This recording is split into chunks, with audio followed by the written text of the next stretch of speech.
90s. So I had the opportunity to do precisely that. When I saw the footage documenting the healing of a life-threatening condition within the body of a living woman using precisely the kinds of techniques that we're speaking about right now. For me, it was this kind of information that took this lost modality of prayer out of the realm of academics and into something that's very real that we can apply in our lives. I had the opportunity during that time to see some video footage of the healing of a 3-inch diameter bladder cancer inside the body of a woman who, by Western medical standards, had been diagnosed inoperable. She had gone, as a last resort, to a medicineless hospital in Beijing, China. It was in this medicineless hospital where they began simply by addressing the life-affirming ways that she could change how she was living her life. They taught her life-affirming ways to breathe and life-affirming ways to nourish her body, gentle movements to stimulate the energy centers in her body. And as she was doing these and strengthening her body, at one point it made sense to undergo a process. Now I'd like to share this. I'd like to describe it to you as a very potent example of how the feeling world inside of our bodies has a direct effect, in this case a very graphic effect, on the world beyond our bodies. So in the video documentation, the film shows a woman lying on in a hospital room.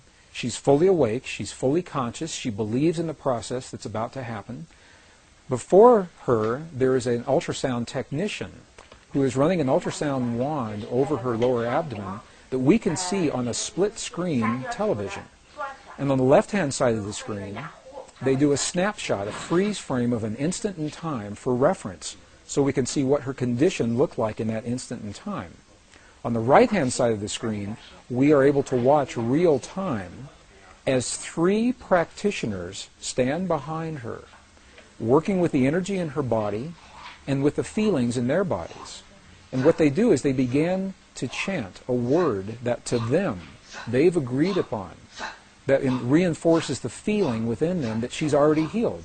The chant essentially says, already healed, already done.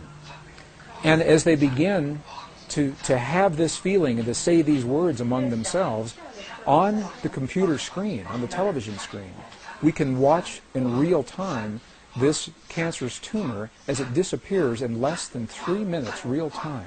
It's not like time-lapse on a documentary where you see a rose unfold in 30 seconds in something that normally takes days. This literally happens in less than 3 minutes. Her body responded to the feelings of the practitioners who were trained to have the kinds of feelings that they were having. And all they were feeling was the feeling of what it feels like to be in the presence of a woman who is already healed, fully enabled, fully capacitated. They were not seeing her as a woman who was sick, and they weren't saying, bad cancer, you've got to go away. It's a very, very different way of thinking about things, and it's a very graphic